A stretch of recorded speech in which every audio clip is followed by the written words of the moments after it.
Next day हम सुबह सुबह होटल से वेटिकन सिटी एक्सप्लोर करने निकल गए। वेटिकन सिटी एक छोटा सा 2.2 स्क्वायर माइल्स रेडियस का मुल्क है जो रोम सिटी के अंदर लोकेटेड है। वेटिकन सिटी में एंटर होते ही इस जगह को सेंट पीटर स्क्वायर कहते हैं। इसको हमने बाद में एक्सप्लोर करने का डिसाइड किया और सीधा वेटिकन म्यूजियम चले गए। ये म्यूजियम 1471 में तामीर हुआ और नायाब किस्म के मुजस्मे और वर्ल्ड नाउन पेंटिंग्स से भरा हुआ है। Okay, so we are in an Egyptian. Museum में एंटर हुए तो पहले हम इजिप्शियन एरा में गए। No way. ये 5000 साल पुराना मुजस्मा देखने में ऐसा लग रहा है जैसे कुछ अरसा पहले ही इसको तराशा गया हो। This was 2000 BC almost. ये हाथ से तराशी हुई 4000 साल पुरानी पत्थर की टैबलेट्स हैं। ये कितने पुराने हाथ से तराश के बने हुए हैं। ये कितना है जी? ये है limestone Thebes 18 dynasty 1500 to 1300 BC। Oh my God, इतने पुराने। मतलब हज़रत ईसा अलैहिस्सलाम से पहले 1500 साल पहले के लोगों ने ये बनाए हुए हैं। इजिप्शियन जो तहजीब है वो 4000 से 5000 पुरानी है।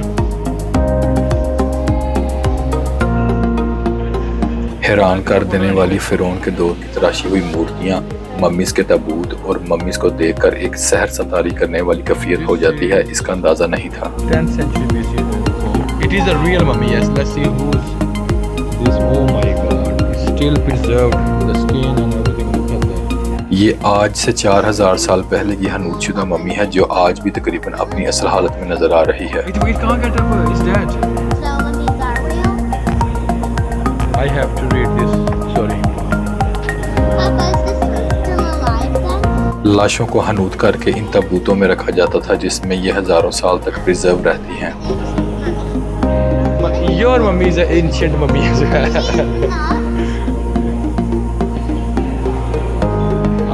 Okay. Look at this. This is a real coffin as well.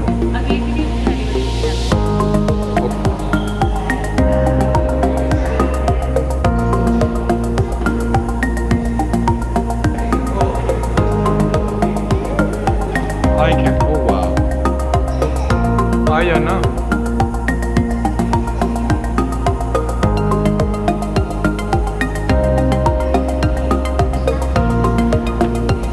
Oh, so we are still in the Egyptian era, yes? ये इजिप्शियन एरा का सेक्शन इतना बड़ा था कि ख़त्म होने का नाम नहीं ले रहा था और मैं इस बात पर हैरान था कि इजिप्ट से निकाला हुआ इतना कुछ सिर्फ इस म्यूज़ियम में पड़ा है तो ब्रिटिश म्यूज़ियम जिसमें सबसे ज़्यादा इजिप्शियन हिस्ट्री पड़ी है वहाँ क्या कुछ होगा। This must be very old one. Finally हम ऑक्टागनल कोर्टयार्ड में एंटर हुए जिसको कोर्टयार्ड ऑफ द स्टैचूज भी कहते हैं, जहां पुराने और नायाब ग्रीक और रोमन दौर के मुजस्मों का आगाज होता है। Okay. मेरी बेटी ने विश करके फाउंटेन में सिक्का उछाला तो हम आगे बढ़ गए। ये सर कटे हुए मुजस्मे की हिस्ट्री बहुत इंटरेस्टिंग है। ये मेडूसा का कटा हुआ सर है। ग्रीक माइथोलॉजी में मेडूसा एक खूबसूरत औरत थी जिसका यूनानी देवताओं ने रेप किया और वो ईवल बन गई। उसके सर पे जो बाल थे वो सांप बन गए और जो कोई भी उसकी तरफ देखता था वो पत्थर का बन जाता था। फिर एक और यूनानी देवता पर्सियस ने उसका सर काटा और ये मुजस्मा 1753 में एक मुजस्मा साज एंटोनियो कैनोवो ने इस कहानी को रिप्रेजेंट करने के लिए बनाया। ये बिल्कुल वैसी ही कहानी लगती है जैसी हम बचपन में उम्र यार की कहानियां पढ़ा करते थे। इस जगह को बाथ ऑफ नैरो कहते हैं। दरमियान में एक बहुत बड़ा पर्पल मार्बल का टब है जिसको रेड प्रॉफरी कहते हैं और इसके चारों अतराफ यूनानी देवताओं के मुजस्मे लगे हैं। रोमन बादशाहों का मानना था कि यूनानी देवता इसमें नहाते थे, इसलिए रोमन बादशाह इसमें बैठकर एक दफा जरूर नहाते थे। ये एक बहुत कीमती पर्पल मार्बल है जिसकी कोई कीमत नहीं। दरमियान में गोल्डन कलर का मुजस्मा हरकुलिस को रिप्रेजेंट करता है। No, I mean like our home in Italy. We're going home in Italy.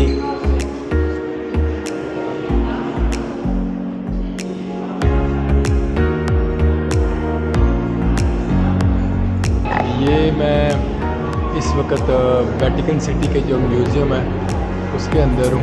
अब हम म्यूजियम के उस हिस्से में आ गए जो दुनिया में सबसे ज्यादा फेमस है। इसको सिस्टीन चैपल कहते हैं। इसके मशहूर होने की वजह इसकी छत और दीवारें हैं जो दुनिया की सबसे नायाब पेंटिंग से लबरेज हैं। सारी तरफ दीवारों पे, दोनों तरफ और छत के ऊपर सारा उन्होंने लगाया हुआ है। और ये सारी पेंटिंग्स एक इंसान मशहूर ज़माना पेंटर माइकल एंजेलो ने 1508 से लेकर 1512 में पेंट की हैं, जो देखने में एक नामुमकिन सा कारनामा लगता है। अमेजिंग है, अमेजिंग। ये एक ऐसा हैरान कर देने वाला एक्सपीरियंस है जिसको अपनी नज़रों से देखे बगैर शायद ही आप फील कर सकें।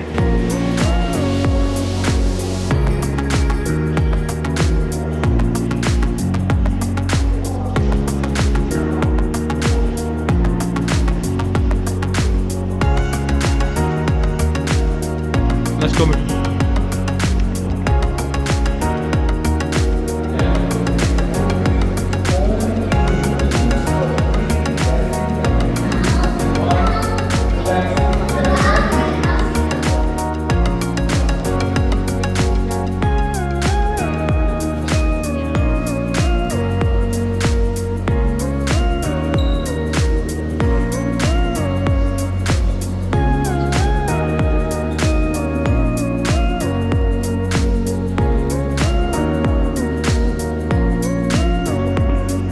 मैंने पढ़ना नहीं सारा।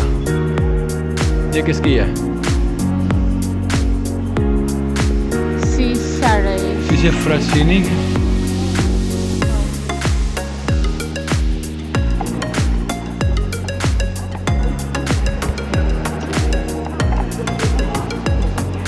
Come on, Michu. Oh, wow. Saladi. Oh, bismillah. Very careful. Oh my God. Safa. I'll carry this weight. Museum का ये सिस्टीन चैपल वाला हिस्सा एक देवमलाई सी दुनिया लगती है और देखकर इंसान सोचने पर मजबूर हो जाता है कि अल्लाह ने इंसान को कैसी कैसी तख्लीक की सलाहियतों से नवाजा है।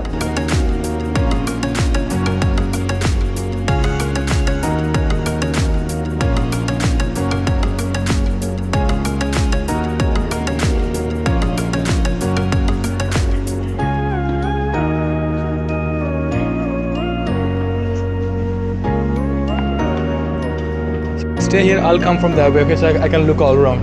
Thank you. What did he say? Why did you say to mommy that you have to send me? Yeah. Oh my God, Safa. That is just amazing. इन दीवारों और छतों को गौर से देखने के लिए एक पूरा दिन बहुत कम है, लेकिन फिर भी एक्सपोजर काफी अच्छा हो जाता है।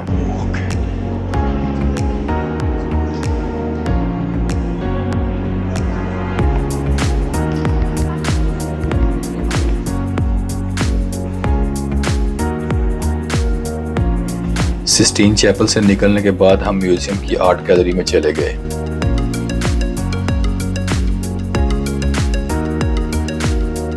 Come on, Safa, quickly. Keep walking. You can open your zip if you want to. जहां दुनिया के बहुत से मशहूर पेंटर्स की बहुत सारी पुरानी और नायाब पेंटिंग्स रखी हुई हैं, जिसमें लियोनार्डो कैप्रियो और पिकासो जैसे पेंटर्स की पेंटिंग्स काबिल जिक्र हैं।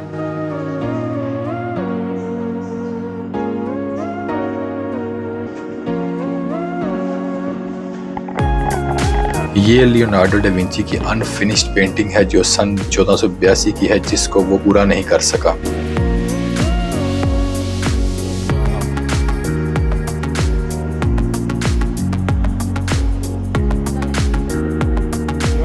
Take a break.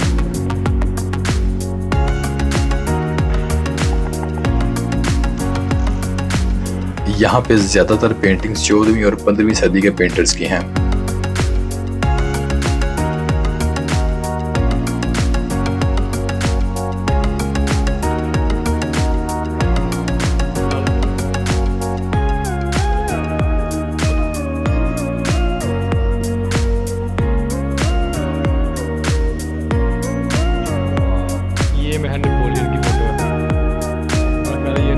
सारा दिन हमको म्यूजियम देखने में गुजर गया और शाम होने के करीब हम वापस सेंट पीटर स्क्वायर में आ गए ताकि थोड़ा इसको भी एक्सप्लोर कर सकें। ये वेटिकन सिटी दुनिया का सबसे छोटा मुल्क है और इसकी आबादी सिर्फ 700 लोगों पर मुश्तमिल है, लेकिन इसको हर रोज दुनिया भर से 25,000 लोग विजिट करते हैं।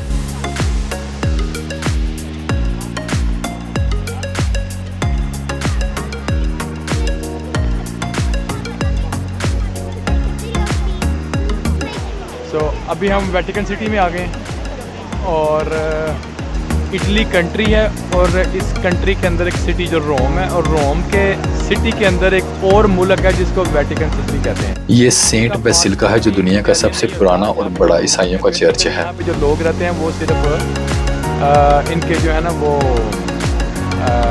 ईसाइयों के या क्रिश्चियनिटी के जो भी इनके पैरोकार या मजहबी रहनुमा या पेशवा हैं वो हैं सारे रहते हैं यहाँ पे। तो इनकी अपनी अलग से पुलिस है और अपना अलग से सारा निज़ाम चलता है इनका। और एक हिसाब से आप इसके दुनिया का सबसे अमीर तरीन मुल्क भी कह सकते हैं क्योंकि छोटा सा ये मुल्क जो तकरीबन मेरा नहीं ख्याल 3 स्क्वायर माइल के रेडियस में होगा। हमारे पास इसके अंदर जाने की टिकट भी थी लेकिन लेट हो जाने की वजह से हम इसको विजिट नहीं कर पाए। हज़रत ईसा अलैहिस्सलाम का जो शराउड है, शराउड कहते हैं जिसमें वो ईसाइयों के अकीदे के मुताबिक हज़रत ईसा अलैहिस्सलाम को जब सूली चढ़ाया गया था तो उस वक़्त जो कपड़ा उनके ऊपर लपेटा हुआ था उन्होंने लिया हुआ था उसको वो चादर सी वो उसको वो शराउड कहते हैं। तो वो शराउड भी है यहाँ पे। अब वो इनका सबसे ईसाइयों के लिए सबसे ज़्यादा मुक़द्दस चीज़ इनके लिए वो शराउड है। उसके अलावा जितनी भी हज़रत ईसा अलैहिस्सलाम के मतलब जितनी भी चीज़ें सारी पड़ी हैं इसके अंदर के म्यूज़ियम है जहाँ से हम थोड़ी देर पहले होके आए हैं। तो अब हम ये वेटिकन सिटी का बस सारा व्यू ले रहे हैं और बहुत ही खूबसूरत ये शहर है। शहर क्या है इसको मुल्क कह सकते हैं, सिटी कह सकते हैं, टाउन कह सकते हैं, जो भी आपका दिल करता है आप कह सकते हैं। और ये जो सबसे आपको ये नज़र आ रहा है ये इनका जो पोप है वो भी यहीं पे रहता है। और वो आज वेंसडे है लकीरी लेकर हमारे पास टाइम कम था। वेंसडे को इनका पोप बाहर आता है और दुनिया यहाँ पे इकट्ठी होती है तो वो सबको हाथ हिलाता है अपना ऊपर से खड़े हो गए। और ये जो सामने हम नज़र आ रहा है इसको मेरा ख्याल है बेसिलिका कहते हैं। बेसिलिका डोम कैथीड्रल टाइप है, चर्च टाइप चीज़ है ये भी। इसके अंदर अब हम नहीं जा रहे क्योंकि शाम होने वाली है तो हमने और जगहों पे भी जाना है। ये इसकी कैथीड्रल की जो घंटियाँ हैं वो बजनी शुरू होगी, शायद आपको आवाज़ आ रही होगी। और ये जो नज़र आ रहा है आपको मेरे पीछे ये एक फाउंटेन सा, ये मेरी बेटी है पीछे। इन्होंने फाउंटेन्स बनाए हुए हैं अपनी तरफ से कि मतलब विश लिस्ट बेसिकली ये बिज़नेस है कि यहाँ पे कॉइन फेंकें और अपनी कोई भी ख्वाहिश जो है वो अपने दिल में सोचें और कॉइन फेंकें तो आपकी ख्वाहिश पूरी हो जाएगी। लेकिन सुबह बच्चे हैं तो मेरी बेटी कह रही थी मैंने भी कॉइन फेंकना, मैंने कहा फेंक लो आप भी। तो did you do that? Oh wow, that's good. Keep trying.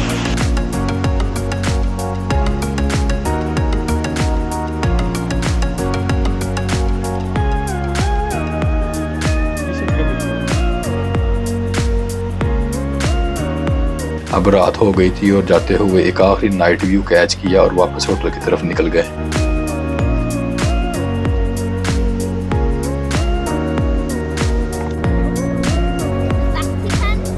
ये जो लाइन नजर आ रही है ये बॉर्डर है, इसके एक तरफ रोम यानी इटली है और दूसरी तरफ वेटिकन सिटी है। अगर आपको ये वीडियो इंटरेस्टिंग लगी है तो चैनल को सब्सक्राइब कर लें ताकि वीडियो के अगले हिस्से का नोटिफिकेशन आपको मिल सके।